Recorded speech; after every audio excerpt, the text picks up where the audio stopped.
देवादिदेव महादेव जो लंका की पति रावण को सोने की लंका दे सकते हैं,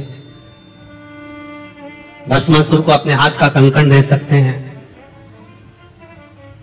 कुबेर को कुबेर पद प्रदान कर सकते हैं, इंद्र को अपनी सत्ता दे सकते हैं, भगवान नारायण को जो लक्ष्मी प्रदान कर सकते हैं, भगवान राम के लिए स्वयं समुद्र के किनारे रामेश्वर के रूप में विराजमान हो सकते हैं, जो भगवान कृष्ण के लिए नागेश्वर और सोमनाथ के रूप में विराजमान हो सकते हैं, जो संपूर्ण विश्व के कल्याण के लिए केदारेश्वर बनकर विराजमान हो सकते हैं, वो देवादिदेव महादेव आपको भी, कथा श्रवण करने वाले को भी खाली नहीं छोड़ सकते, वो भी कुछ न कुछ आनंद दे ही सकते हैं। क्योंकि ये शिव भक्ति ही कुछ ऐसी है। तेरी कृपा बिना न हिले एक भी अणु, लेते हैं श्वास तेरी कृपा से तनो तनो, बखान क्या करूं मैं राखों के ढेर का, चपटी भभूत में है खजाना कुबेर का। महाराज अभी पूज्य गुरुदेव अपनी वाणी से कह रहे थे कि ये पुराण है,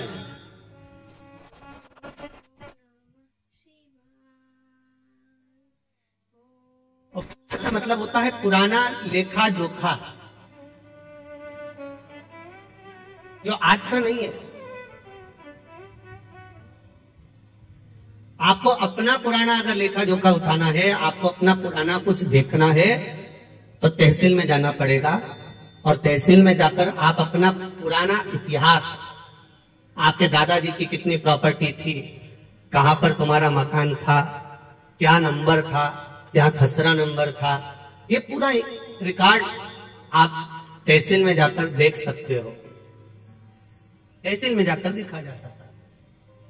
पर हमारे सनातन धर्म का अगर कहीं रिकॉर्ड देखना हो, हमारे सनातन धर्म की अगर आनंदता देखना हो, तो जैसे तहसील में पुराना रिकॉर्ड देखा जाता है, उसी तरह पुराणों में भी हमारा रिकॉर्ड देखा जाता है कि हमारा आनंद कहां छुपा हुआ, हमारा सुख कहां छुपा हुआ।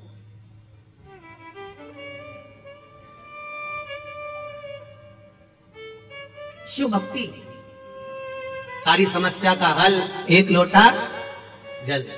आप शंकर के द्वार जा रहे हो, शिव के द्वार पर पहुंच रहे हो, शंकर भगवान को एक लोटा जल समर्पित कर रहे हो, एक बेलपत्र अगर आप देवादिदेव महादेव को सहजता है, मेरे देवादिदेव महादेव को तुम्हारी दौलत, तुम्हारी संपदा, तुम्हारा वैभव, तुम्हारा धन, उससे कोई मतलब नहीं।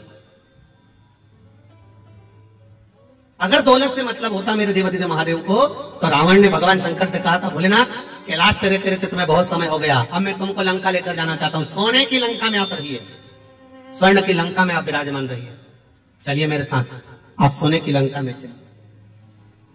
भगवान जानते हैं कि ये लंका अधिपति रावण है,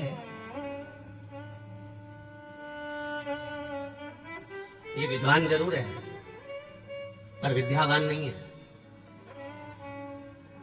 पहले भी कथा में कहा है, आज फिर कहते हैं, विद्वान और विद्यावान में अंतर होता है। हनुमान जी के आगे कहा जाता है विद्यावान गुणी अति चातुर, पर रावण के आगे कोई भी ये नहीं कहता कि ये विद्यावान है, रावण के आगे लोग कहते हैं ये विद्वान है। इतना विद्वान जिसने अपने भुजाओं के बल पर कैलाश पर्वत को उठा लिया था, जो भगवान शंकर को राजी कर लेता है, जो देवताओं को अपने वश में कर लेता है, इतना विद्वान था। पर नहीं कहा कि ये विद्यावान था, क्योंकि विद्वान और विद्यावान में अंतर होता है। विद्वान अपने अहंकार में इतना फूल जाता है कि वो किसी के आगे झुकना नहीं जानता, और विद्यावान हर एक के आगे झुककर चलता है। जैसे मेरे हनुमान जी महाराज खड़ी हर पल हर क्षण श्री राम जी महाराज के आगे झुककर खड़े हुए, प्रणाम कर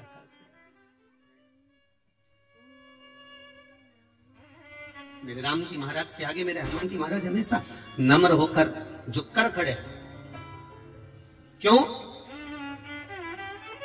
क्योंकि विद्यावान गुणी अति, विद्या जिसके भीतर विद्या सही तरह से प्रवेश कर जाती है, जो ज्ञान पूर्ण तरह से आनंदित कर प्राप्त कर लेता है, वो झुकना सीख जाता है।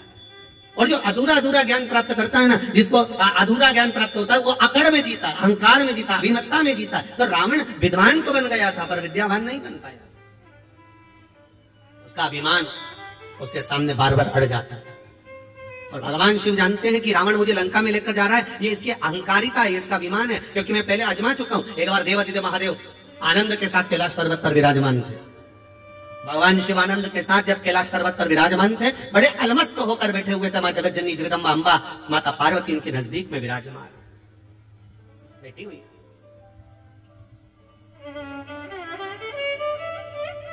विशर्मा बाबा के पुत्र कुबेर भी हैं और विशर्मा बाबा के पुत्र लंकाधिपति रावण भी है।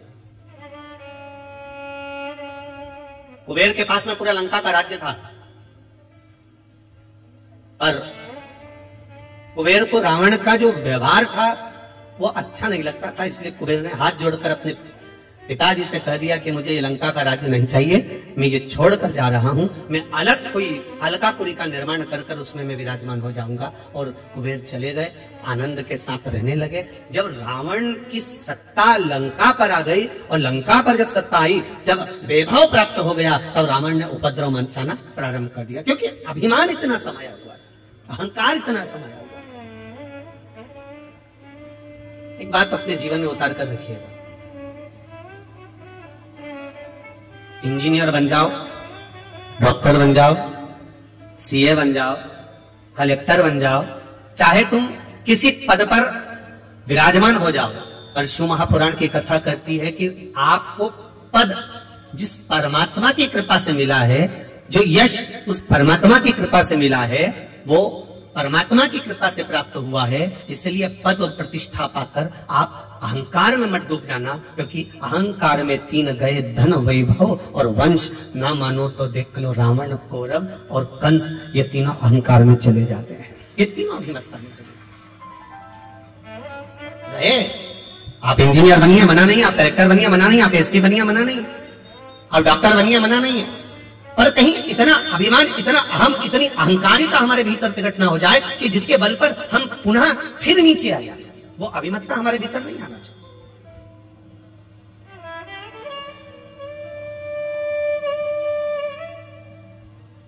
और जिस दिन हमारे भीतर वो अभिमत्ता प्रकट हो जाती है, उस दिन भगवान से दूर हो जाते हैं, हम परमात्मा से दूर। जब अभिमत्ता चली जाती है, फिर हम परमात्मा के करीब में आ जाते हैं, वापिस पुनः भगवान के पास।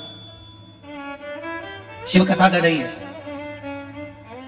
लंकाधिपति रावण को मालूम पड़ा, कुबेर जी को मालूम पड़ा कि लंकाधिपति रावण ने उपद्रव मचाया है, और ऐसा उपद्रव मचाया है कि पूरी तरफ हाहाकार मच गया। संतों को कष्ट देना, ब्राह्मणों को कष्ट देना, साधुओं को कष्ट देना, सन्यासियों को कष्ट देना, तपस्वियों को कष्ट देना, ये रावण ने देवताओं को कष्ट देना प्रारंभ कर दिया। तब कुबेर को मालूम पड़ा, तो कुबेर ये विचार करे, मैं अपने भाई को समझाऊं तो मैं ना जाऊं, किसी दूसरे को भेज दिया। करना चाहिए। परिवार यदि टूट रहा है, राष्ट्र यदि बिखर रहा है, अभी परम पूज्य गुरुदेव ने कहा कि राष्ट्र को आपको और हमको संभालना पड़ेगा। ये पूज्य गुरुदेव अभी कहे, कोई दूसरा नहीं संभालेगा, आपको स्वयं संभालना है, आपको स्वयं निभाना।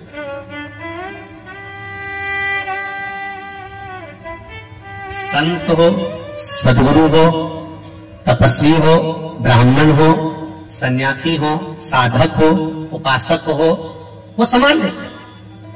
कुबेर ने लगा मन में कि ये मेरा भाई गड़बड़ कर रहा है, तो कुबेर ने तुरंत उसी समय पर अपने दूतों को भेजा और जाकर कहा कि रावण को समझाकर आओ कि ये क्या कर रहे हो। तुम इतने विद्वान होने के बाद में, इतनी विद्वत्ता तुम्हारे भीतर होने के बाद में, तुमने ये क्या करना चालू कर दिया? कहीं किसी को कष्ट दे रहे हो, किसी की अग्नि को समाप्त कर रहे हो, कहीं किसी को कष्ट प्रदान कर रहे हो, ये क्या कर क्या रहे हो? विद्वान से विद्वान, बड़े प्रबल विद्वानों को, जो रावण से भी विद्वान थे, उनको भेजा गया लंका में। और लंका में जब भेजा गया, लंका में जब पहुंचे, और वो लंका पहुंचकर रावण को ज्ञानोपदेश देने लगे। अब जो बहुत कंजरी वालों, थोड़ा ध्यान लगा कर सुना, और जितने भी कंजरी की दीदी उन बैठे हैं ना, सब जरा ध्यान लगाइएगा। जितनी भी जीजियां बैठे और जितने जीजा उन बैठे हैं, वो भी थोड़ा ध्यान लगाइएगा कि ज्ञानी को समझाया जा सकता है, अज्ञानी को समझाया जा सकता है, पर अभिमानी को कभी नहीं समझाया जा सकता, ये निश्चित है। अब कोई ज्ञानवान है तो उसको समझा सकते हो, कोई अच्छा ज्ञानी व्यक्ति है, पढ़ा लिखा है, समझदार है, उसको समझाओगे ये मत करना, आगे से ऐसा ना करिएगा, ऐसा ना करिएगा, तो समझ जाएगा। कोई अज्ञानी है, एक बार नहीं समझेगा, 2 बार में समझेगा। अज्ञानी है तो वो मुंह भी नहीं चलाएगा। आओ इन्हें कह दिया मेरे को नहीं करना, नहीं करना तो उठे चला गया। अज्ञानी है, उसमें अज्ञानता है, वो नहीं समझ सकता। अज्ञानी को समझा लोगे, अज्ञानी को समझा लोगे, पर जिसके भीतर अभिमान बढ़ा हुआ है, बताओ कल का छोरा हमको समझाए, बताओ कल की बहू आई ये मुझे ज्ञान देगी। कई कई सास कह देती है कल की आई है और मुझे बदलना चाहती है, कल की आई। मतलब इसके भीतर ये अभिमान भरा हुआ है, अहंकार भरा हुआ है, और ये अभिमान जब तक भरा हुआ है तब तक ये सुधर नहीं सकता। इसलिए ज्ञानी को समझाया जा सकता है, अज्ञानी को समझाया जा सकता है, पर जिसके भीतर अभिमान भरा है उसको समझा सकोगे? समझा पाओगे? नहीं समझा सकते। आप कितना ही प्रयास करें समझा नहीं समझ। सास कह रही है गुड़ को गर्म कर, उसमें तिल्ली भूंज के डाल दे, लड्डू बन जाएगा।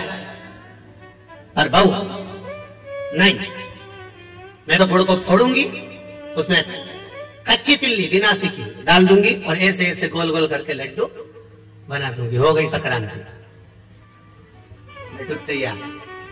अब सास कह रही है कि थोड़ा सेक ले, थोड़ा गुड़ को गर्म कर ले और तिल्ली को सेक कर लड्डू बनाएगी तो अच्छा बनेगा। अब उसको तो भीतर इतना अभिमान भरा था, मैं तो सीख के आई हूं, मुझे तो सब मालूम है, और बैठी 4 घंटे तक वो रेसिपी बुक लेके, और रेसिपी बुक में जैसा लिखा था।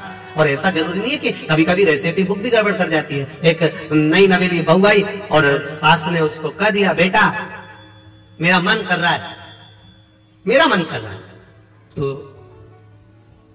एक काम कर थोड़ी सी आइसक्रीम बना दे, मेरा मन कर रहा। बहू ने कहा मम्मी तुम भी क्या आइसक्रीम खाना? अब भी बनाती हूँ। उसने तुरंत अटैची में से रेसिपी बुक निकाली, 2 किलो दूध धीमी आंच पे रखो, गैस चालू करो, फिर धीरे धीरे उसको हिलाओ।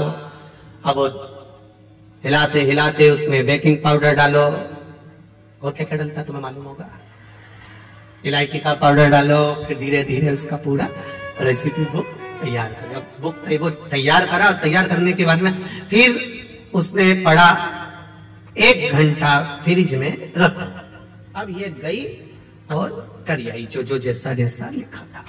2 घंटे के बाद सास ने फ्रिज खोला, और फ्रिज खोला तो बहू को आवाज लगाया, बेटा ओ बेटा, बहू हाँ मां इधर आ, ये मंदिर का घंटा फ्रिज के अंदर किसने रखा? बहू तुरंत पल्लू लेके बोली मां मैंने रखा है। क्यों?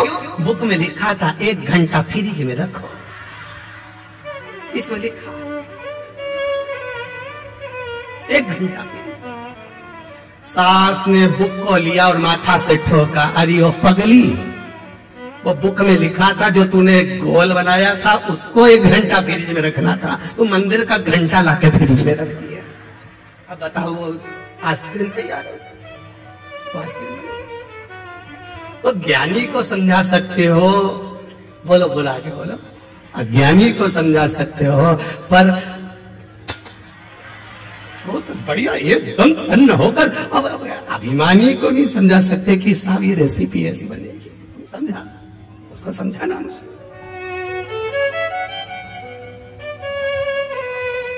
बहुत कठिन है समझा। और रावण को भी समझाने के लिए भेजा तो कुबेर ने भेजा किसको? अपने विद्वान गुप्तचरों को भेजा कि जाकर रावण को समझाओ। वो समझे तब तो, समझ जाता तो क्या बात था। नाना समझाया, विभीषण ने समझाया, मंदोदरी समझाई, पर समझे तब तो। स्वयं लंकाधिपति रावण को भगवान शिव ने समझाया, पर समझे तब तो। भगवान नारायण कई बार समझा दिए, देवर्षि नारद ने समझाया, इंद्र ने समझाया। ऐसा कोई देवता नहीं था 33 कोटि देवी देवता में जिसने लंकाधिपति रावण को नहीं समझाया, सब ने समझाया। ब्रह्मा जी ने बार बार समझाया, पर समझे तब।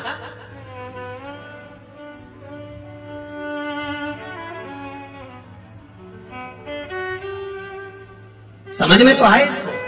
अब कुबेर जी ने भेज दिए अपने साथियों को और सारे गुप्तचरों को बोला और बोलकर कहा जाकर मेरे भाई को समझाना, ज्ञान देना, समझाना, मेरे को मालूम है वो रावण समझ जाएगा। इसमें से एक बहुत विद्वान गुप्तचर था, उस गुप्तचर ने तुरंत कुबेर जी को कह दिया, आप कह रहे हो आपका भाई है, समझ जाएगा, मैं जानता हूं समझ जाएगा। तो उसमें से एक गुप्तचर बोला, हम भी आपके घर का अन्न खाए हैं, हमें मालूम है वो नहीं समझ पाएगा। कुबेर जी ने कहा ऐसा नहीं हो सकता, तुम जाओ समझाओ उसको, ज्ञान दो। ठीक है, चले जाते, बहुत मिलेंगे आपको भी। अभी कंजरी में तुम कथा चालू हुई, आज तो पहला दिन है।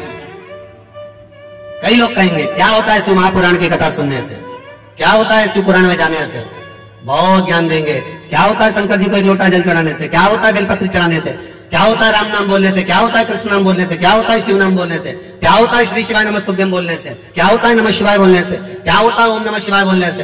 कहीं कहीं बोलेंगे, कहे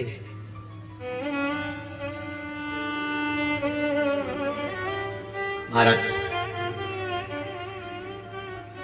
उनको एक बात जरूर कहना,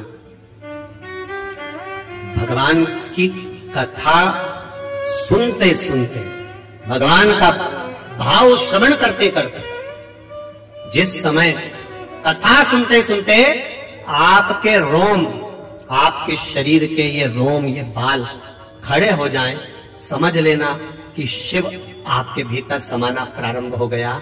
अगर कथा सुनते सुनते आपके रोम उमंग से भर जाएं, कथा सुनते सुनते आपके ये बाल, आपके ये रोम खड़े हो जाएं, तो समझ लेना कि तुम्हारी दुख की घड़ी में शिव खड़ा होना प्रारंभ हो गया। ये कथा तत्व है, ये रस तत्व है, ये कोई सहजता नहीं। भक्ति का बल बढ़े, भक्ति का आनंद बढ़े, भाव बढ़े, तो परमात्मा हमारे साथ खड़ा हुआ है।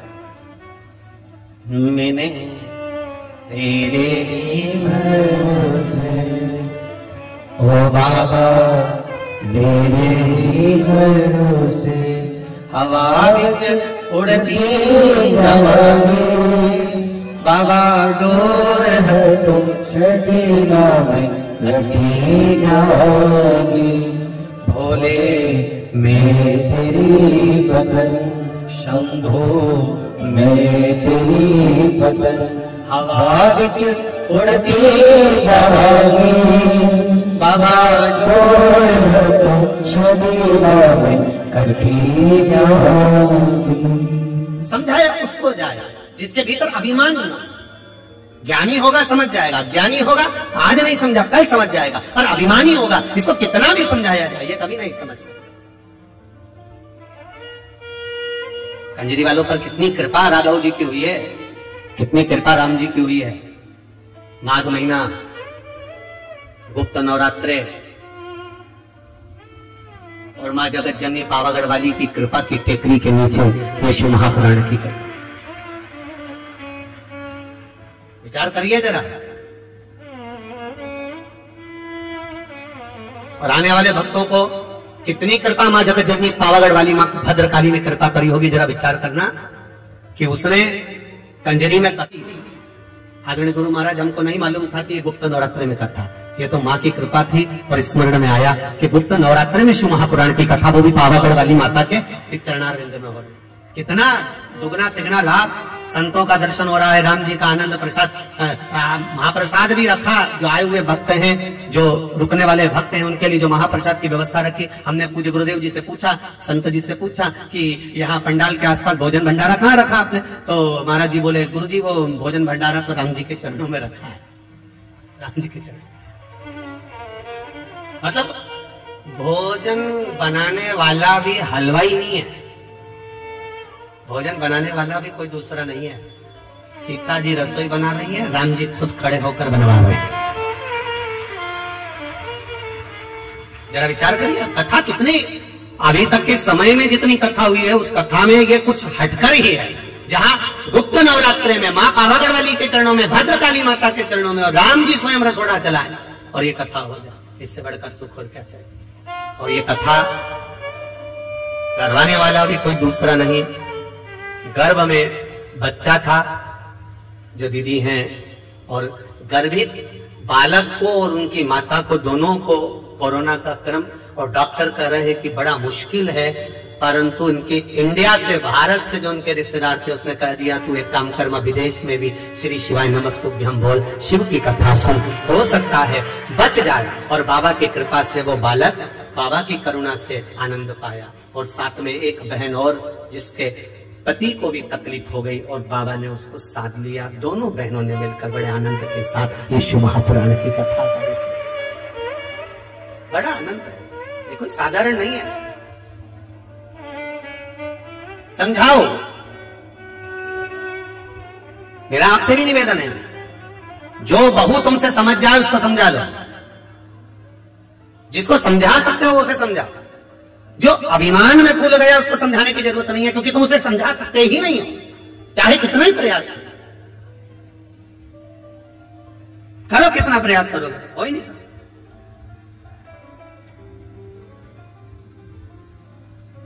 और जितना ये ज्ञान भी जितना जिसके भाग्य में होता है ना, उतना ही उसको प्राप्त होता है। जितना जिसके भाग्य में होता है उतना ही उसको, बड़ा मुश्किल है। कुबेर ने भेजा जरूर पर समझा नहीं पाया। रावण को कहा, क्रोध आ गया, रावण ने उनकी बात सुनी पर समझने को तैयार नहीं, तलवार लेकर दोनों का शीश काट दिया। जो समझाने आए थे उन्हीं को मार दिया। हमारी भी आदत है, कोई अगर समझाता है, ज्ञान देता है, तो हम भी शीश नहीं काटते, उसकी बात काट देते हैं। हमारी भी आदत है। और कभी विचार करिए, कभी अपने जीवन में इस बात को उतारने का प्रयास करना कि कोई सतगुरु, कोई संत, कोई साधु, कोई सन्यासी, कोई तपस्वी, कोई साधक, कोई भगवंत, कोई साधना करने वाला, भजन करने वाला, कोई घर का बुजुर्ग, वयो वृद्ध, बड़ा हमको समझाता है तो हमारे नुकसान के लिए नहीं, हमको उन्नति की सीढ़ी पर चढ़ाने के लिए समझाता है।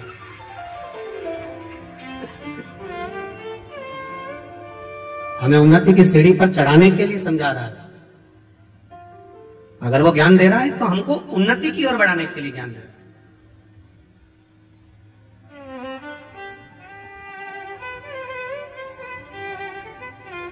समझा नहीं, लंका दिखा, उठाया तलवार, चल दिया कुबेर के उस अलकापुरी में, और जाकर इतना उपद्रव मचाया, इतना उपद्रव मचाया, सबको मार गिराया, पुष्पक विमान को छुड़ा लिया। कुबेर को देवताओं ने ले जाकर एक स्थान पर छुपा दिया, जहां उनका उपचार हुआ, वो ठीक हो गए। अब पुष्पक विमान पर बैठकर लंका अधिपति रावण अपने मन के अनुसार चलने वाले, मन की गति से बराबर से भी तीव्र चलने वाले पुष्पक विमान पर बैठकर घूमने चल गया। अब देखिए शिवपुराण क्या कर रही है। अब चला,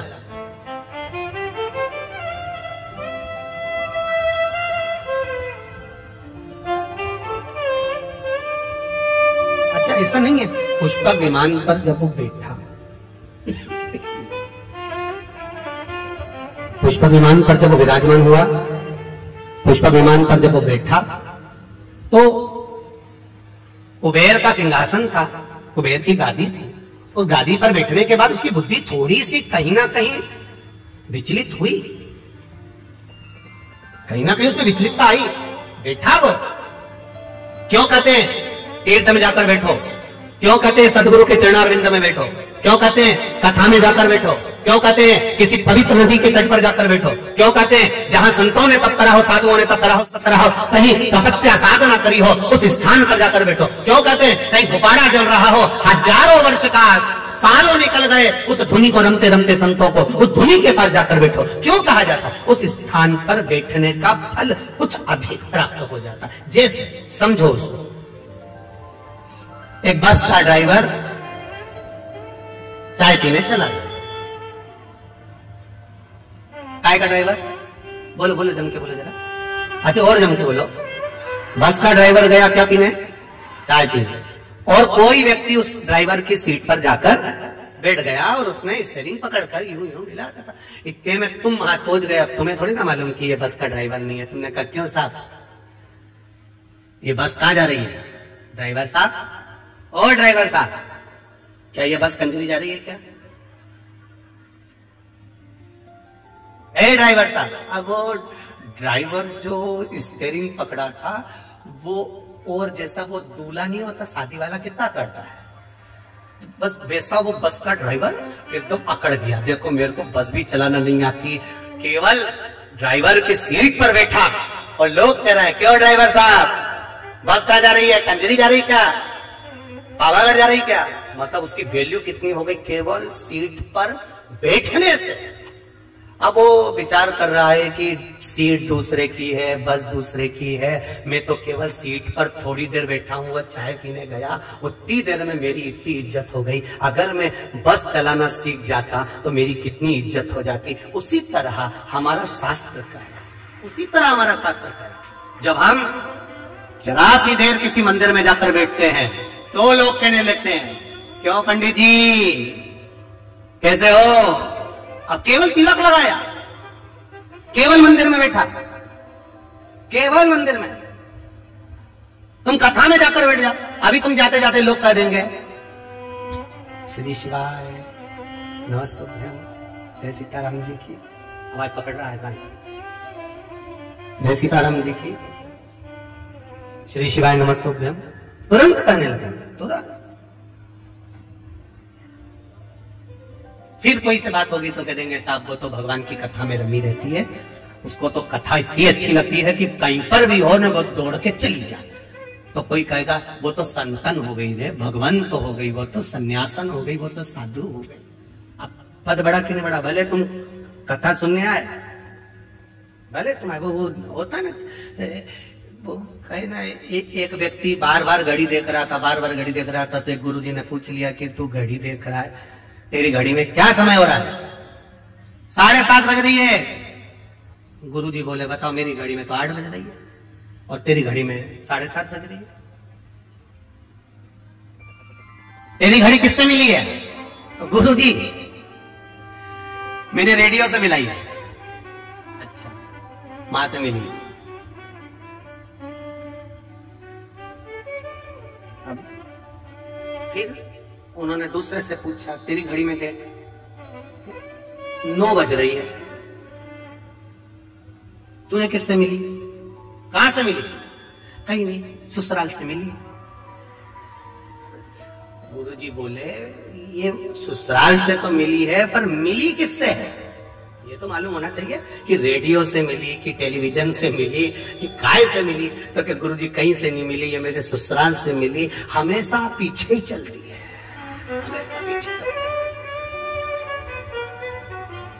ससुराल की जो चीज मिले तुम ध्यान रखना इस चीज के लिए, भले अलमारी हो, वॉशिंग मशीन हो, चाहे फ्रिज हो, चाहे मिक्सर हो। मिक्सर का खटका चालू करके छोड़ दो, थोड़ी देर बाद चलेगा, फिर चलेगा, एकदम मिक्सर नहीं उठता। उसी तरह सास को भी अंदाजा लगा लेना चाहिए कि बहू पर एकदम प्रेशर नहीं देना, एकदम प्रेशर दिया तो ये नहीं चलेगा। ये ससुराल से मिली है तो धीरे से इसको धीरे से संभाल कर चलो। बेटा घर अपना है, परिवार अपना है, रोज इतनी रोटी बनाकर मत फेंका कर, रोज इतनी सब्जी मत फेंका कर, धीरे धीरे उसको चलाओगे तो वो चल जाएगी। और तुमने एकदम कूद पड़ी ने एकदम बोल दिया क्या तेरे पिताजी के घर से लाइए जो इतना फेंक रही है, फिर तो पास में पावागढ़ वाली माता नजदीक में इतनी देर हालो लो कंजरी वालों और झाबुआ वालों तुम इतनी देर तो करते ही नहीं हो, तुरंत तो प्रकट हो गई। उतनी देर में तो तुरंती देर लगेगा, उतनी देर का लगे।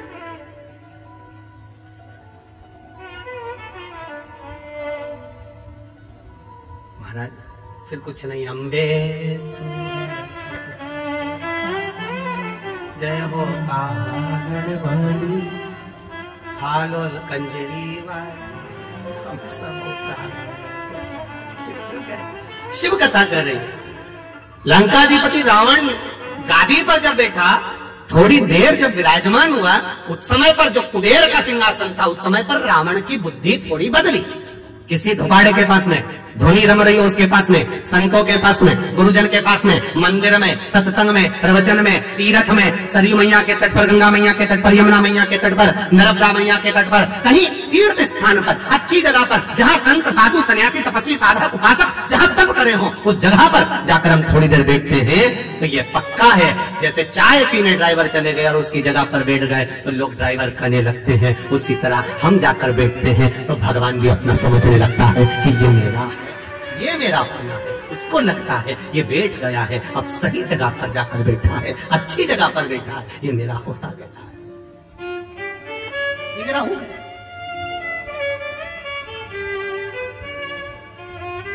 कितनी अभिनंदन समझाया, रावण नहीं समझा, विमान पर बैठा, भाई को मारकर भगाया, सारे पूरे अलकापुरी पर अपना आक्रमण कर लिया, और जब पुष्पक विमान में बैठकर चला और विमान में बैठकर मन की गति से तेज चलने वाला वो विमान एक जगह पर जाकर धीमा हो जाता है, एक जगह पर जाकर स्लो हो जाता है। जब गाड़ी एक जगह पर कहीं स्पीड ब्रेकर आ गया और वहां स्लो हो गई, तब समझ में आया कि मेरा विमान यहाँ धीमा क्यों हुआ, यहाँ धीमा क्यों हुआ। तो क्या देखता है लंकाधिपति रावण कि नीचे एक बड़ा साला, बहुत बड़ा साला, एक नंदी, बहुत विशाल नंदी नीचे घूम रहा है, और उस नंदी के ऊपर से, मात्र नंदी के ऊपर से वो पुष्पक विमान निकलकर जा रहा है, और पुष्पक विमान की गति धीमी हो गई।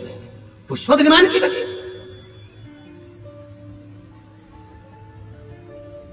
रावण के साथ में जितने लोग बैठे थे उस पुष्पक विमान में, सब रावण से कहने लगे, महाराज ये तो मन की गति से तेज दौड़ने वाला पुष्पक विमान है, फिर आगे कैसे हो गया, ये स्लो कैसे हो गया, इसकी स्पीड कम क्यों हो गई, इसकी गति कम क्यों हो गई। रावण कहता है मुझे समझ में नहीं आ रहा, पर नीचे एक बड़ा सारा नंदी घूम रहा है, वो नंदी घूम रहा है इसलिए इसकी गति थोड़ी कम हो गई है। तो जितने बैठे थे, अब रावण इतना अहंकारी था तो उसको ज्ञान देने वाले कितने अहंकारी होंगे।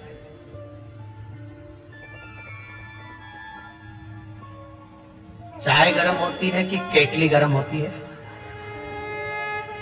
तुम लोग तो कहने की बात जरा सी बात में हंस देते हो, हमको लगता है कि तुम कथा पक्के में अच्छे से सुन के बैठे हुए होते हो। अब तुम बताओ कि चाय गर्म ज्यादा है कि केतली ज्यादा गर्म है। अब उसमें तुम्हें अंदाजा हो जाएगा। हम जहाँ जयेश भाई के यहाँ रुके हैं, नाम जयेश है ना, जयेश भाई के हम जहाँ रुके तो वहां पर उन्होंने वो गिलास में गर्म गौ माता का दूध वगैरह ला कर दिया आरोग्य के लिए, ठाकुर जी के लिए। तो हमने कहा ललित महाराज को ये तो बहुत गर्म है, तो इतने में ललित महाराज बोले नहीं नहीं गुरुजी, दूध तो ठंडा है, गिलास गर्म है। नहीं, दूध ठंडा है पर गिलास गर्म है। अब चाय इतनी गर्म नहीं है जितनी केतली गर्म है। उसी तरह बड़े बड़े, बहुत बड़े बड़े, जो बहुत ऊंचे ऊंचे मालूम पड़े, बहुत बड़ा वो आनंद हुआ और मालूम पड़े, तो साहब जो कुर्सी पर बैठा है वो तो बड़ा नम्र है, वो तो बड़ा सहज है, बड़े सरल नेचर के हैं, बड़े सहज है, बड़े सरल है। अब उनसे मिलो तो लगे बहुत सरल, बड़े सहज, पर उनके साथ जो केतली है वो बड़ी है। पास मत जाना, दूर हटाओ, कैसे घुस गए, कैसे पहुंच गए। इतने में जो कुर्सी पर बैठा, शांति रख, एक केतली थोड़ा रुक, अभी चाय ठंडी है, कोई बात नहीं, आन दो, आराम से आन दो, दर्शन करने दो, भक्त हैं, भगवान के हैं, प्रिय हैं, पर केतली दूर हट, क्या है, दूर हटो, वहां जाओ, वहां बैठो, वहां करो। कई बार इन बाउंसरों को देखकर भी हमको ऐसा ही लगता है, केतली बड़ी गर्म, चाय तो ठीक है बड़ी गर्म, पर केतली बड़ी गर्म है ना।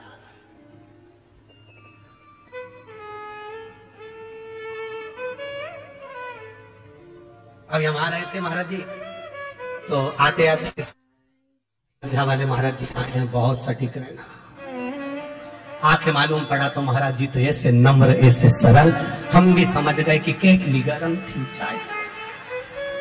संत इतना सहज, इतना सरल होता है, ये देखने को मालूम पड़ता है। यहाँ संतों की सभा में संत विराजमान है, यहाँ गुरुजन बैठे, इतनी नम्रता, इतनी सरलता में, क्या सुंदर उन्होंने अपनी वाणी से कहा है। महाराज जी दंडवत करता हूँ, प्रणाम करता हूँ, आपकी सहजता, आपकी सरलता। और एक थोड़े से प्रवचन में राष्ट्र उत्थान की भी बात कह देना, थोड़े से प्रवचन में आपके कल्याण की भी बात कह देना, थोड़े से प्रवचन में कर देना। अमूल्यता का आनंद है ये, रस तत्व। और किस्मत वाले को कंजूस करो, भाग्यशाली हो आप, जो हमारे बीच में इन पूज्य गुरुदेव का दर्शन अयोध्या से यहाँ चलकर हुआ है। ऐसा लगता है राम स्वयं आए, वृंदावन से कृष्ण स्वयं आए। ऐसा लगता है मेरा राघव यहाँ पहुंच गए। ये तत्व हमारे लिए, ये सुख। अब उतरा सिंहासन नीचे, नीचे उतरा और सिंहासन नीचे उतरते से पुष्पक विमान पे से नंदी के सामने, राम के सामने खड़ा होकर कर दिया लंकाधिपति ने, तुम कौन? नंदी कहता है मैं नंदी। आप कहां जा रहे हो? हमें उस मार्ग पर जाना है। नहीं, उस मार्ग पर तो मेरा देव अधिक रहता है, मेरा महादेव। रावण कहते हैं कि ये महादेव रह रहे हैं, तो वो तो भस्म रमाने वाला, जटाजूड़ बांधने वाला, मृग छाला पहनने वाला, गले में रुद्राक्ष की माला पहनने वाला, सर्प गले में धारण करने वाला, बिच्छू पहनने वाला, एक साधारण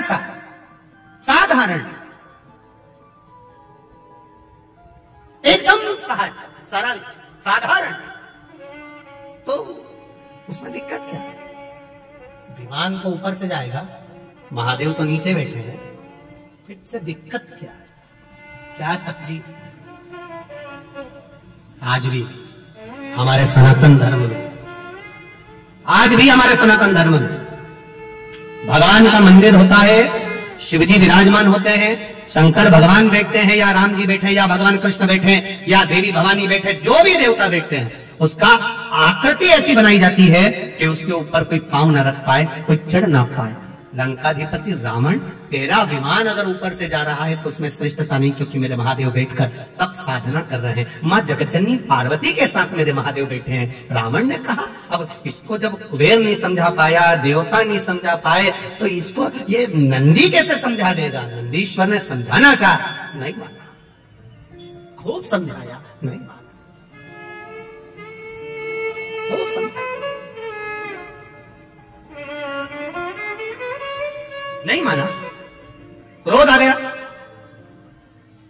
अब विद्वान हो, विद्यावान हो, विद्यावान को समझाओगे क्रोध नहीं आएगा, विद्यावान को कहोगे तो क्रोध नहीं आएगा। और जिसमें विद्वत्ता भरी होगी, जिसमें अहंकार भरा होगा, जो अपने आप को विद्वान समझता होगा, उसको अभिमान का, अहंकार का क्रोध तुरंत आ जाए। रावण को क्रोध आ गया, मेरा रथ निकलेगा तो यहीं से, पुष्पक विमान निकलेगा तो यहीं से, शंकर भगवान को उठाकर मैं ले जाकर दूसरी जगह रख देता हूं, दूसरी जगह रख दूंगा। और चला रावण, लंकाधिपति चला जहां शंकर पार्वती जी, मेरे देव अधिदेव महादेव मां जगज्जननी के साथ विराजमान थे। लंकाधिपति रावण ने उसी कैलाश पर्वत को हाथ में उठाकर एक कोने में रख दूंगा और मेरा रथ, मेरा विमान यहीं से निकलेगा। मेरे विमान को कोई स्लो कर दे, उसकी गति धीमी कर दे, यह हो नहीं सकता। और जो हाथ पर पर्वत को उठाया, थोड़ा सा ही उठा था, इतने में महादेव को मालूम पड़ा कि नंदी ने समझाया पर नहीं समझा। तब मेरे महादेव ने अपने पैर का अंगूठा जैसे नीचे करा, करते से ही दोनों हाथ लंकाधिपति रावण के उसमें दब गए। रावण भी विद्वान था, जब शीश 10 थे तो हाथ भी इतने थे, दूसरे लगाए। शिव जी ने कहा तू लगा ही ले, लगा दम, उठे हाथ दब गए। पर्वत के नीचे चिंगार पड़ा, चीख पड़ा, भयंकर नाद करने लगा। ऐसी गर्जना करी कि जिन नारियों का गर्व था वो वहीं गिर गया। इतना भयंकर चिल्लाया लंकाधिपति रावण, इतना भयंकर। नंदी ने देखा, नंदी ने देखा। अभी इससे पहले जो कथा थी, कहा थी परवणी महाराष्ट्र में, उसमें आपको एक बात कही थी, वक्ता से समझ जाओ तो ठीक है, नहीं तो वक्त जब समझाता है तो अच्छे अच्छे पहिला कर रख देता है। परवणी की कथा में एक बात कही थी, वक्ता से समझ जाओ तो ठीक है, नहीं तो वक्त जब समझाएगा तो रुला रुला कर समझाएगा। इसलिए वक्ता और वक्त है, वक्ता समझाता है तो वक्त बदल देता है, और वक्त समझाता है तो तेरी दशा बदल देता है। दोनों में अंतर है। वक्ता अगर समझाएगा और उसके कहने पर चल दिए, हाँ हमें भगवान का भजन करना है, हाँ हमें राम नाम कृष्ण नाम शिव नाम जपना है, हमें भगवान के मंदिर जाना है, एक लोटा जल चढ़ाना है, शिव को बेलपत्र चढ़ाना है, शंकर को चढ़ी हुई बेलपत्र का पान करना है, शरणार्थित को धारण करना है, वक्ता के कहने पर चल गए तो ये निश्चित है तुम्हारा वक्त बदल जाएगा, समय बदलेगा और तुम उन्नति की सीढ़ी पर चढ़ते चले जाओगे। और तुम वक्ता से नहीं बदले, और वक्त ऐसा आएगा कि जब वक्त थप्पड़ मारता है तो रो रो कर जिंदगी नरक जैसी हो जाती है। जब वक्त थप्पड़ मारता है तो फिर रोना ही पड़ता है। इसलिए वक्ता समझाए तब तक समझना जरूरी है। आज रावण के हाथ फंसे, वक्ता मिला था श्री नंदीश्वर, नंदी जी मिले थे तो नंदी ने समझाया। भगवान शंकर के नंदी समझा रहे, रावण समझ रहे ऊपर से मत जा। नहीं समझा, नहीं मैं तो जाऊंगा, तो हाथ फंसा कर बैठ गए। नहीं समझा, समझ जाता तो बात नहीं। कितना समझाए लोग, कितना कहते हैं साहब समझ जाओ रे, समझ जाओ रे, समझ जाओ रे, पर नहीं समझो तो फिर आगे क्या कर सकता, नहीं समझो। समझो अब बैठे नहीं, रावण चीख रहा है, हाथ दबा हुआ है, चिंगाड़ रहा है, चिल्ला रहा है, फिर कोई नहीं आया। तब वो नंदी जो वक्ता था, जिसने ध्यान दिया था, समझाया था, वो नंदी आया और नंदी ने आकर कहा रावण मैंने तुझे समझाया था, तू समझता क्यों नहीं है, तो क्यों नहीं समझा।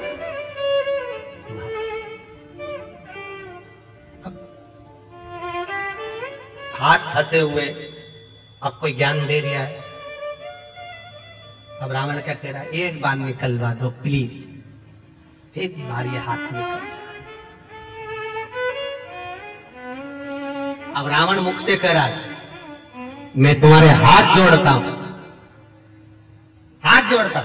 ये उसी ने कहा ले जो भगवान कृष्ण ने, एक गोपी रोज निंदा करती थी भगवान कृष्ण की, खूब जाकर चुगली करती मैया यशोदा जी से खूब।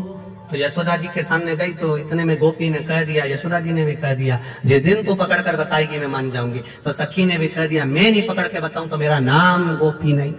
इतने में भगवान कृष्ण ने भी आकर कह दिया पकड़ के बता दे अब तू। और ऊपर चीका टंगा था, नीचे मनसुका लगा था, श्री रामा, मधुसूदन, दाऊ, ऊपर कन्हैया, मटकी टूटने वाली थी, नीचे जो मनसुका लगा था उसको छींक आ रही थी।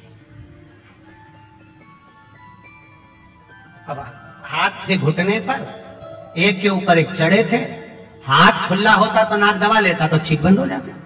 अरे हाथ भी ऐसे तो नीचे से यूं यूं मचल रहा, और ऊपर कन्हैया चढ़े थे तो मटकी टूटने वाली थी, इतनी देर में नीचे से छींक लिए, जो छींके सब नीचे टपक गए। अब पूरे ग्वाल वालों में कन्हैया सबसे छोटे थे, क्योंकि इनकी उम्र वालों को तो सबको पूतना ने मार दिया था, जितने भी स्तनपान करने वाले थे सबको मार दिया था, कन्हैया सबसे छोटे थे, बाकी के सबकी उम्र बड़ी थी। अब जब चोरी करने जाते थे मक्खन की तो कन्हैया को तो इनको टोकना पड़ता था, उठाना पड़ता था। जैसे पहले इनको किसी के यहाँ जाना है तो इनको पहले दो अंदर जाओ, फिर इनको खिड़की में रखो, फिर अंदर वाले इनको नीचे उतारे, फिर बाकी के अंदर जाए। तो सबसे छोटे थे। अब ये सांप और सबसे छोटे को ऊपर चढ़ाया जाता है जिससे वजन नहीं लगे, चढ़ गए जो गिरे नीचे। अब उस समय कन्हैया को बोलना भी नहीं आता था इतना। अब सब भाग के यमुना जी के घाट पर पहुंच गए। अब यमुना जी के घाट पर पहुंचे, इतने में कन्हैया ने उसी समय पर पूछ लिया कौन छीटा। अब बोलना तो आ नहीं जाता, थोड़ी तोतरी भाषा थी, कौन छीका की जगह बोला कौन छीटा। हो जाता है कभी कभी वाणी का थोड़ा सा वो हो जाता है। एक वो कहते ना थानेदार जो था, एक पुलिस वाले ने रात को किसी को रोड पे रोक लिया, आधी रात का समय, क्या है तेरे बैग में, बताते हैं, क्या है तेरे बैग में, बताते हैं ना, अरे तो बैग में क्या है, बताते हैं ना। इतने में वो पुलिस वाले से रोज भिड़ रहा रात को, पुलिस वाला उसको पकड़ के थाने ले गया। सर साहब ने पूछा कौन है ये, सर इसके बैग में कुछ है और बता नहीं रहा। कुर्सी पे बैठे हुए टीआई साहब ने पूछा क्या है तेरे बैग में, बताते हैं ना, अरे तेरे बैग में क्या है, बताते हैं ना। इतने में टीआई साहब को गुस्सा आ गया, उन्होंने हवलदार को बुलाया, खोल इसका बैग। उसने जो बैग खोला उसमें से बतासे निकले, जो बतासे निकले। टीआई साहब बोले इसमें तो बतासे, तो बोला मैं तो तब से बोला बताते हैं बताते हैं बताते हैं बताते। इतने में टीआई बोला इसकी दीवानी गड़बड़े, छोड़िए वापिस छोड़ो, वापिस छोड़ो, एक ही बात में लगा है बताते बताते। कन्हैया ने कर दिया कौन छीटा, कोई नहीं बोला था, मनसुका बोला मैं छीका। तुझे भी टाइम पे चीतना था, पकड़ा जाते तो। अब पकड़ाई में आता भी तो कौन, ये तो बड़े बड़े पांव से भाग जाते तो, अकेला करेंगे, पकड़ाई में आता था। अब इतने में मनसुखा ने कहा आगे से गलती नहीं होगी। दाऊ दादा बोले अब तू बता कन्हैया क्या करे, कुछ नहीं, इसने गलती करी है, इसको 108 बार छिताओ। अब इसको 108 बार छिताए कैसे, तो नंद बाबा ऐसी कपास की बाती बनाते थे और पलंग पे बैठकर खटिया पे बैठ के नाक में डालते थे और छींकते थे, ऐसे छिताओ। अब मनसुखा की नाक में जो बाती दी मनसुखा छींके, 10-20 बार छींक लिया। मनसुखा के बाप की सौगंध खाऊं, कभी नहीं छींकूंगा, कभी नहीं छींकूंगा, अब नहीं छींकूंगा। अब गोपी कहे, अब जब हाथ फंस गया लंकाधिपति का, अब कह रहा है कि मैं तुम्हारे हाथ जोड़ता हूं, तो नंदी ने मन में सोचा, इतनी देर से मैं समझा रहा था, समझ नहीं पा रहा था, अब हाथ फंस गए तब समझ में आ रहा, और हाथ भी दब गए तब कह रहा है कि मैं तुम्हें प्रणाम करता हूं, मैं तुम्हें नमन करता हूं, मैं तुम्हें दंडवत करता हूं। अब कह रहा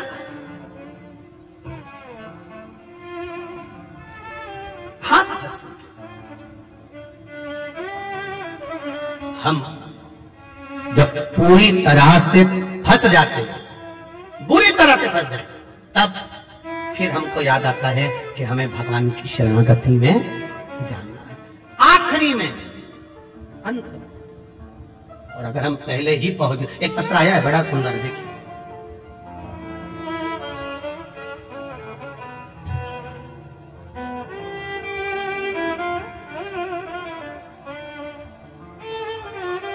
मेरा नाम नयन पंचाल है,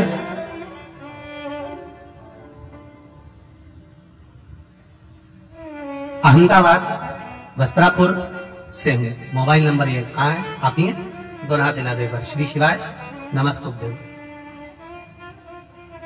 श्री शिवाय नमस्तुभ्यम। मंत्र का क्या बखान करूं मैं, शब्द नहीं है। हम कनाडा टोरंटो में थे, वहीं मेरी पत्नी को पीलिया हुआ, उसे अस्पताल में भर्ती किया गया। डॉक्टर ने बताया कि इसे तो पेट में गठान है और कैंसर की है।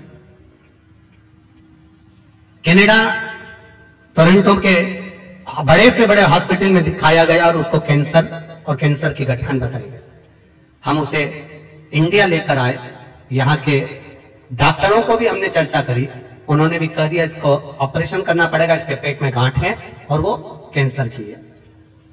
तब मेरी पत्नी की एक सहेली, उसने बताया कि श्री शिव महापुराण की कथा आस्था चैनल पर आती है, कभी समय मिले तो उसको सुनो और शंकर भगवान पर 1 लोटा जल चढ़ाओ, श्री शिवाय नमस्तुभ्यम का जाप करिए और एक बेलपत्र शिव पर चढ़ी हुई भगवान शंकर से कहकर कि बाबा आप महामृत्युंजय हो और आप दुनिया के दुख हरने वाले हो, मेरा भी दुख, मेरा भी कष्ट हरिए, बाबा से प्रार्थना करें। तब हम शिव जी पे चढ़ा हुआ जल चढ़ाने लगे, अहमदाबाद के डॉक्टरों को दिखाने लगे। डॉक्टरों ने कहा इसका ऑपरेशन करना जरूरी है, और तभी डॉक्टरों ने कहा इसको जॉन्डिस कैंसर की, इसको कैंसर जो है वो जो गठान है वो पीलिया के अंतर्गत हुई है और वो बड़ी है, और कैंसर तो है ये निश्चित है। तब उसका इलाज चालू हुआ और बाबा की कृपा से हमने भी इलाज करते करते बड़ौदा की कथा जो हुई थी उस कथा को श्रवण किया। कथा सुनने पर हमने बाबा से प्रार्थना करी, बाबा विनती करते हैं इसकी गठान निकले मना नहीं, पर कैंसर ना निकले, ऐसी कृपा कर दीजिए। बाबा की कृपा ऐसी हुई, जब इलाज चालू हुआ गठान को निकाला गया, तब बाबा की कृपा से उसको चेक करने के लिए भेजा। तो बाबा से हमने विनती करी थी अगली कथा जब पावागढ़ की होगी, अगर इसको कैंसर नहीं निकला तो हम कथा सुनने के लिए आएंगे, और कैंसर नहीं निकला हम कथा श्रवण करने के लिए आएंगे। जाना था हमको भी कनाडा वापिस, पर शिव महापुराण की कथा पावागढ़ की सुनकर जाएं, क्योंकि बाबा ने कैंसर से बचाया है। अब ठीक है, श्री शिवाय नमस्तुभ्यम। देखिए, हर हर शिव तत्व ही ऐसा था, जब हम कष्ट में घिर जाए, तकलीफ में घिर जाए, तब हमें परमात्मा याद आता। शिव कथा करता, शंकर का गुणगान करता, तेरी कृपा बिना न हिले एक भी अणु लेते हैं सांस, तेरी कृपा से तनो तनो बखान क्या करूं मैं, रातों के चपटी भगोरे क्या मिलता है। अब उन्होंने बड़ोदरा की कथा श्रवण करी, वहां निर्णय लिया, बाबा ने स्वीकार किया, पावागढ़ की कथा में आ गए। आपसे भी निवेदन है, 7 दिन की कथा है, परिवार वालों को, घर वालों को, रिश्तेदारों को, नातेदारों को, सबको कह दो 7 दिन मुझे पंडाल में बैठकर कथा सुनना है, मेरे बाबा से लगन लगाना है, मुझे उसका हो जाना है, वो मेरा हो जाए, बस यही एक सुनो मैं। अब वो क्या देगा? ये गुप्त नवरात्रि की कथा में पावागढ़ की माता के चरणों में राम जी की कृपा से 7 दिन की कथा में शिव महापुराण में वो क्या देगा, ये तो मेरा महादेव ही जान सकता है, इसके सिवा कोई नहीं जान सकता। हाथ दबा है रावण का, और रावण नंदी से कह रहा है मुझसे गलती हो गई, मैं तुम्हारे हाथ जोड़ता हूं। नंदी ने फिर कहा हाथ जोड़ने से होगा क्या, हाथ तो दबा है कैलाश के नीचे, होगा क्या? लोग कहते हैं जब सारे सहारे समाप्त हो जाते हैं तब लोग कहते हैं मेरा अंतिम विश्वास मेरा भगवान है। बोलो सही है कि गलत है? ये यहां पर राहुल कुमार जी बैठे हुए हैं, राहुल जी कहाँ गए? और जयंती भाई, संजय कुमार जयंती भाई जी, तो जब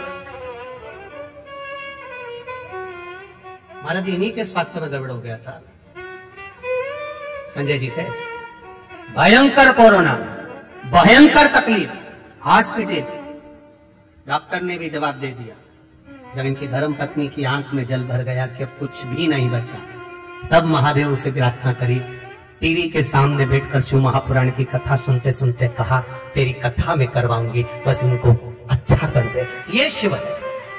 और आज संजय भाई जी और नवनीत जी आपको बहुत बहुत साधुवाद, जो गुरु जी की शरणागति में बैठकर आप शिव महापुराण की कथा करवा रहे, बैठिए, बहुत बहुत साधुवाद। हर हर बोल बम का नारा है, जम के बोलो जरा, बाबा एक सहारा है, एक सहारा। आपका विश्वास, आपकी दृढ़ता, ये छोटे से कस्बे में ये शिव महापुराण की कथा जरा विचार करिए, जो भूतों ने भविष्य थे, कभी सोचा ही नहीं होगा, कंजरी वालों ने, हालोल वालों ने कभी नहीं सोचा होगा कि कथा हमारे क्षेत्र में हो जाए, पर भगवान ने ये मौका दिया है, तो इस मौके में जब गेंद आई है तो ऐसा चौका लगा लो कि ग्राउंड के बाहर, ऐसा चौका लगा लो। मौका दे भगवान तो भजन का ऐसा चौका लगाओ, ऐसी भक्ति का चौका लगाओ कि भगवान भी कहे कि ये मेरा आनंद सुख पा रहा है। हाथ दब गया लंकाधिपति का, रावण का हाथ दबा, चीख रहा है, चिल्ला रहा है, पर वो निकल नहीं रहा। नंदी से कहा, नंदी मुझसे गलती हो गई, मैं तेरे हाथ जोड़ता हूं, क्षमा मांगता हूं। नंदी कहते हैं मुझसे क्षमा मांग कर क्या करोगे, मुझसे क्षमा मांग कर क्या करोगे? गलती वक्ता कभी नहीं कहेगा कि आप मुझसे क्षमा मांगो, वक्ता कहता है कि आप शिव की शरणागति में जाइए। जो वक्ता तुमसे कहे कि तुम मेरे पास में आओ, मेरे पास बैठो, मेरे करीब में आइए, मेरे नजदीक में आइए, मेरे पास आकर बैठिए, वो श्रेष्ठ नहीं हो सकता। वक्ता जो तुमको ले जाकर भगवान के दरवाजे तक छोड़ दे और कहे कि ये तेरा दुख मिटा देगा, समझ लेना वो श्रेष्ठ, उसमें श्रेष्ठ। करो भजन, हाथ दबा लंकाधिपति रावण का। नंदी कह रहा है मैंने तुझे समझाया, तू समझा नहीं। जब वक्ता से नहीं समझ सकता तो वक्त समझाता, और जब हाथ दब गया पहले ही समझ जाता कि इस रथ को, इस पुष्पक विमान को लेकर यहां से नहीं जाता, रास्ता बदल लेता तो चल जाता, पर तूने अकड़ करी, अहंकार करा, अभिमान करा कि जाऊंगा तो इसके ऊपर से जाऊंगा, बस तो फिर हाथ फंसा, निकाल ले। नहीं बोला, नंदी जी भी नहीं बोले, शंकर भगवान ने इशारा कर दिया नंदी को, तू बोलना ही मत, दबे रहने दे इसको, दबे रहने। जब अभिमान वाला व्यक्ति जब किसी जगह पर दबता है तो सारी दुनिया के लोग उसका आनंद लेते हैं। दबे रहने, अच्छा है, हुआ कर रहा था, खूब अहंकार में था, खूब अभिमत्ता में था, दबे रहने। महादेव उस समय पर नंदीश्वर से कहा, तो रुक, इसका अभिमान तोड़ना जरूरी है, जब तक इसका अभिमान नहीं टूटेगा तब तक ये मेरा नहीं होगा।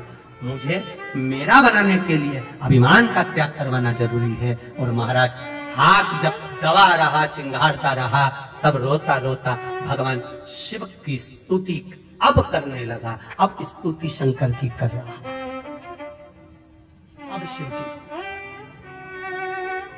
शीश पे गंगा है, गले में रुद्राक्ष माला है, शेषनाग सर्प तुम्हारे कालिया गले में पड़ा हुआ है। हे शिव करुणा करिए, हम तो आपके हैं, हम जान नहीं सकते, हमसे गलती हो गई, क्षमा कर दो।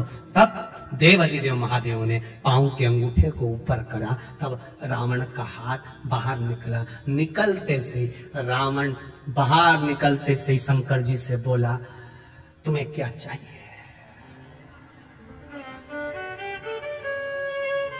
अब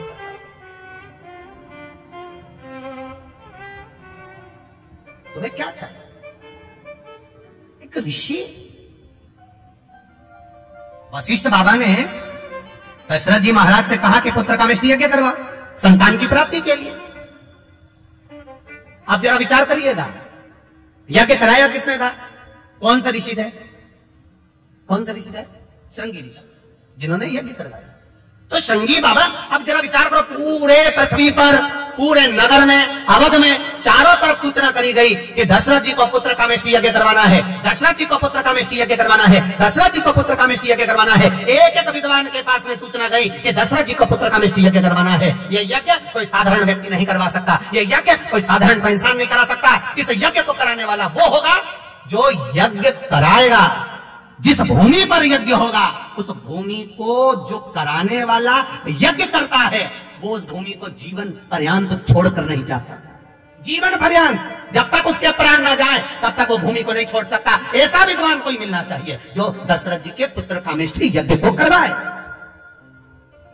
बड़े बड़े विद्वानों के पास सूचना पहुंची, बहुत विद्वानों के पास सूचना पहुंची, पर सबने मना कर दिया। हम पुत्र कामेष्टि यज्ञ नहीं करवा सकते, हम करवाएंगे तो हमको वहां रहना पड़ेगा जीवन पर्यंत। यज्ञ कर्ता को जीवन पर्यंत उस भूमि पर रहना पड़ेगा, पांव बाहर नहीं निकाल सकता, उसी जगह पर रहना पड़ेगा। कहां जाऊं?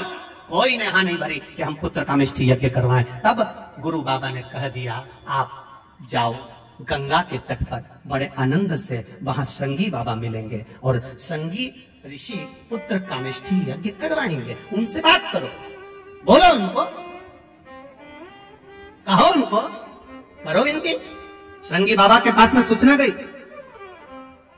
पर यज्ञ के लिए भूमि वो चुनी जाए, पुत्र कामेष्टि यज्ञ के लिए वो भूमि चुनी जाए जिस भूमि को श्रृंगी बाबा को दिया जाए और श्रृंगी बाबा उस भूमि पर जीवन पर्यंत रहे। श्रृंगी बाबा ने कहा, मैं अपनी भूमि को छोड़कर नहीं जा सकता, अगर यज्ञ करूंगा तो इस शृंगेरपुर में करूंगा, इसी जगह पर करूंगा।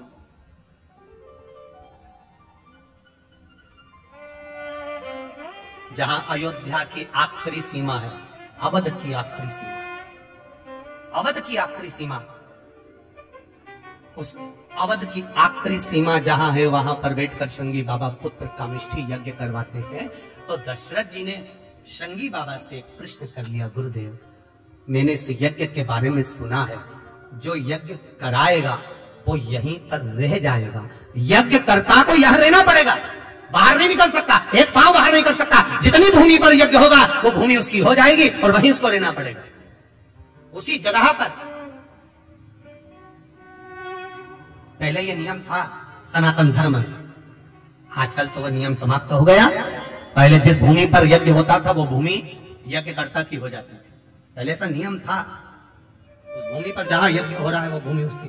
अब वो नियम चला गया, समाप्त। ऋषि श्रृंगी बाबा ने कहा, अगर मेरे यज्ञ करवाने से, अगर मेरे यज्ञ करवाने से वैकुंठ अधिपति नारायण पृथ्वी पर आ जाए तो इससे बढ़कर खुशी क्या होगी मेरे लिए, इससे बढ़कर आनंद क्या होगा, क्या आनंद होगा। अगर ये शिव महापुराण की कथा सुनकर 50 लोगों में से अगर 10 का भी अगर आनंद हो जाए और 10 का भी जीवन सवर जाए, तो उससे बढ़कर शिव महापुराण की कोई दक्षिणा नहीं हो सकती, कोई आनंद नहीं हो सकता। सवर जाए अगर इन संतों के आने से, इन साधुओं के आने से, गुरुजनों के आने से, अगर इनके दर्शन से, इनके प्रवचन से, इनके शब्द से 5 भी अगर सवर जाएं, तो उससे बढ़कर कोई सुख नहीं हो सकता, उससे बढ़कर कोई आनंद नहीं हो सकता। करो भजन, करो भक्ति, करो स्मरण। जी ने कहा श्रृंगी बाबा से, गुरुदेव आप यज्ञ करा रहे हो, आप यज्ञ करता हो, इस यज्ञ को करने में कितना समय लग जाएगा, इस यज्ञ का समय कितना है? तब गुरुजी ने कहा, श्रृंगी बाबा बोले, जब भक्ति करने बैठो, भजन करने बैठो, स्मरण करने बैठो, कीर्तन करने बैठो या दान करने के लिए बैठो, तब समय मत देखो, घड़ी मत देखो और कीमत मत देखो कि दान की गई वस्तु कितने की थी, उसकी कीमत का नहीं देखो, घड़ी नहीं देखो, समय नहीं देखना। भगवान के भजन करने का समय नहीं देखा जाता, माला जपने का समय नहीं देखा जाता, ठाकुर जी के श्रृंगार का समय नहीं देखा जाता, भगवान के दर्शन का समय नहीं देखा जाता, तथा श्रवण करने का समय नहीं देखा जाता, संत सदगुरु की शरणागति में जाने का समय नहीं देखा जाता। क्यों? इनके लिए समय की सीमा क्यों नहीं होती? क्योंकि मौत का भी कोई समय नहीं होता कि किस समय पर मृत्यु आएगी। अगर आपने घड़ी देख ली कथा सुनने के समय पर, आपने घड़ी देख ली दान करते समय पर, आपने घड़ी देख ली मंदिर जाते समय पर, आपने घड़ी देख ली दर्शन करते समय पर, तो मृत्यु के समय पर भी आप क्या घड़ी देखोगे? नहीं, अभी 8:45 बजा है, नहीं मरूंगी, चाहे कुछ भी हो जाए, घड़ी नहीं जाएगा जब यहां से कुछ भी ना पास होगा, 2 गज कफन का टुकड़ा मेरा निवास होगा। जाएगा कौन सा? कौन?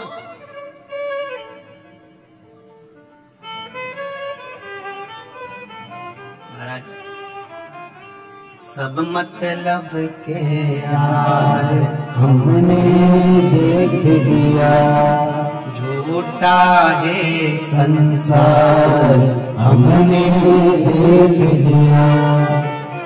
देख लिया संसार हमने देख लिया, झूठे नाते झूठे रिश्ते, झूठे नाते झूठे रिश्ते, झूठे नाते झूठे रिश्ते, झूठे नाते झूठे रिश्ते, झूठा है संसार हमने देख लिया, झूठा है संसार हमने देख लिया, सब मतलब के यार हमने देख लिया। बस एक है, वो मेरे परमात्मा की शरणागति, केवल एक।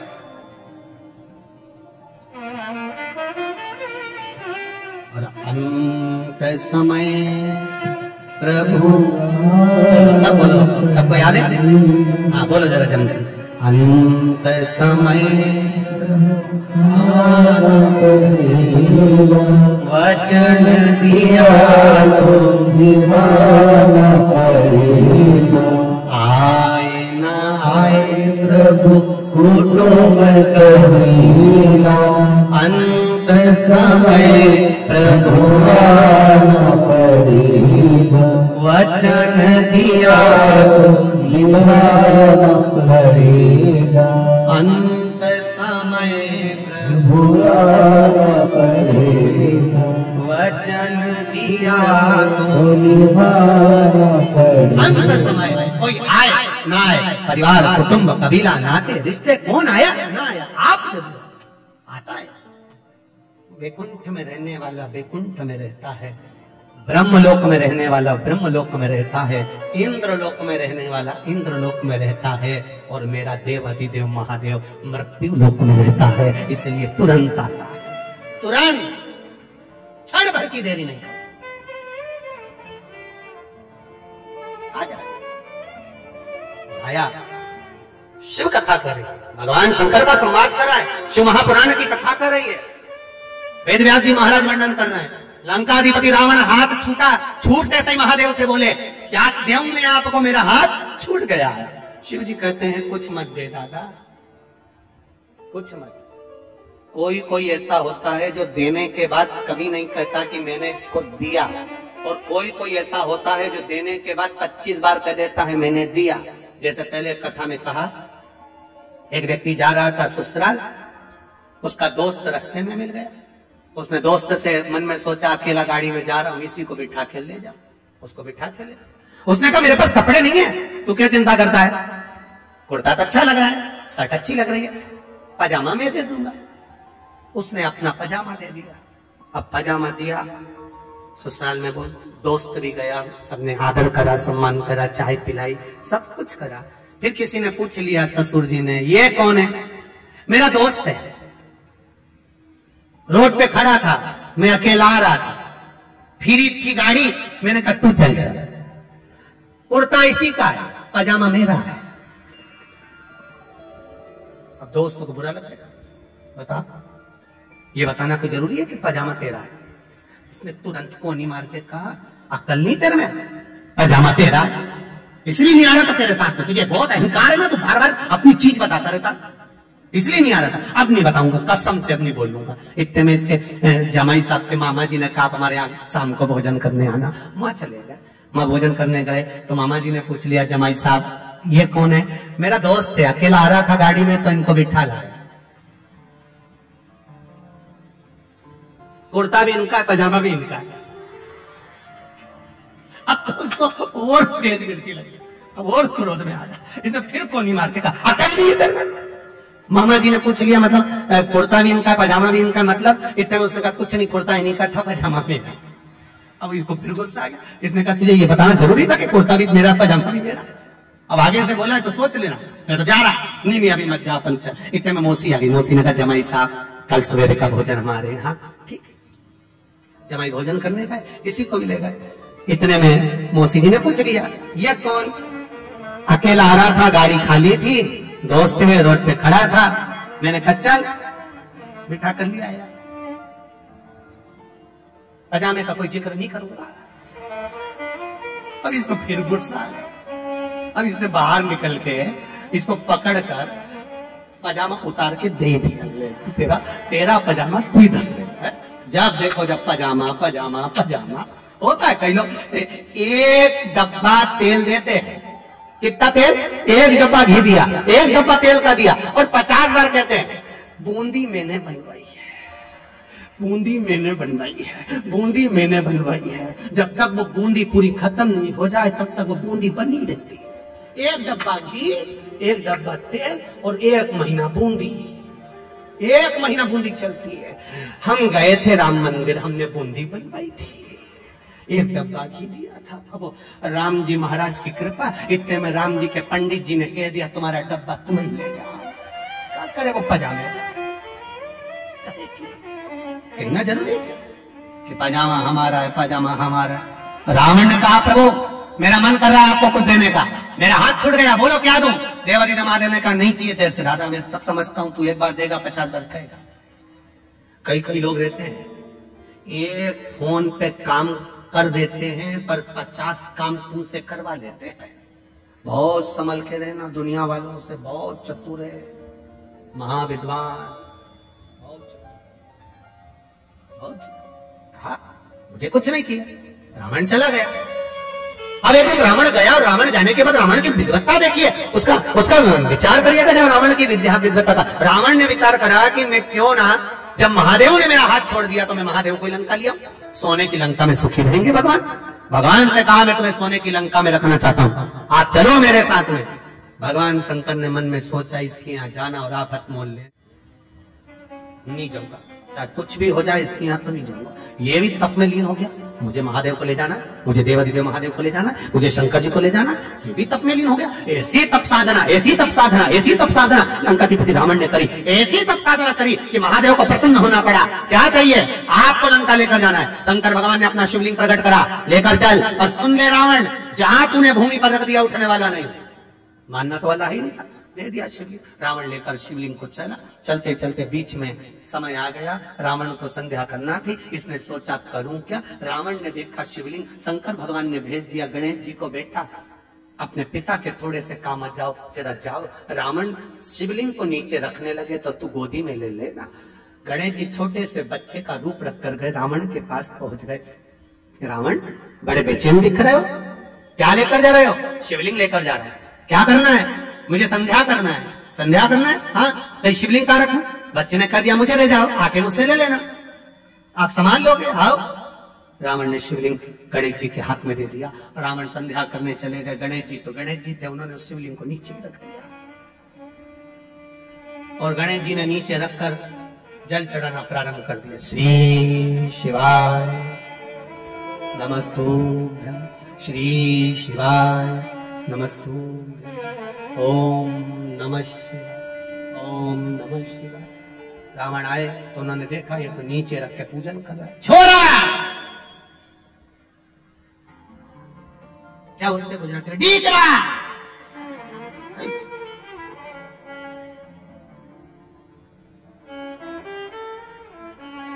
गणेश जी ने पूछ लिया केम छो।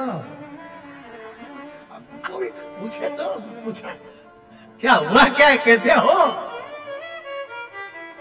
क्या हुआ। एक नीचे क्यों रख दिया। रावण क्रोध में लाल। गणेश जी बोले बहुत भारी थे। रावण बोला एकदम हल्के थे, काहे के भारी थे।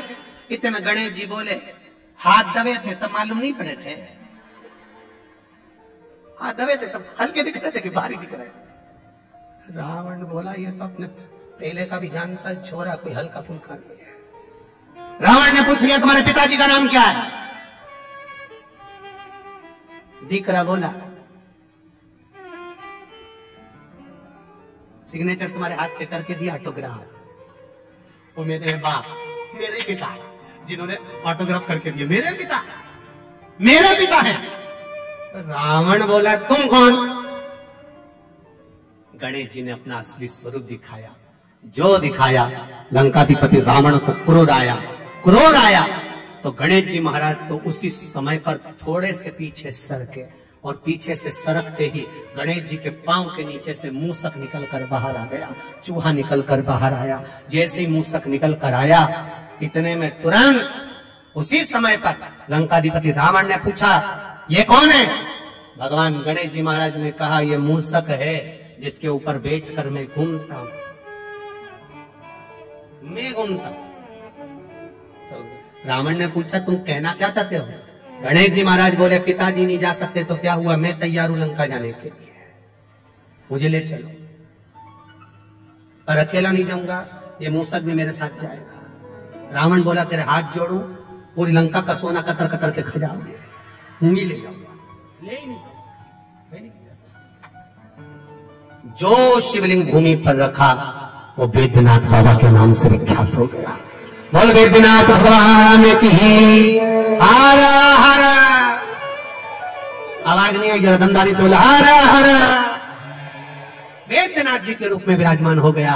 आगे जो कथा कही वेदव्यास जी महाराज ने, देवराज नाम का ब्राह्मण जो चोरी का धन लेकर एक मंदिर में पहुंच गया और शिवलिंग की सुंदर शिव पुराण की कथा को सुनकर उसने अपने चित्त को शंकर में रमा लिया, भगवान देवाधिदेव महादेव में रमा लिया। ऐसा देवराज नाम का ब्राह्मण था।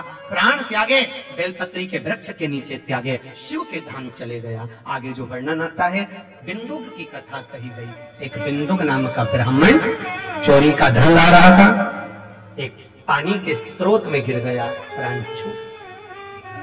3 तरह से मरे हुए व्यक्ति को मोक्ष नहीं है।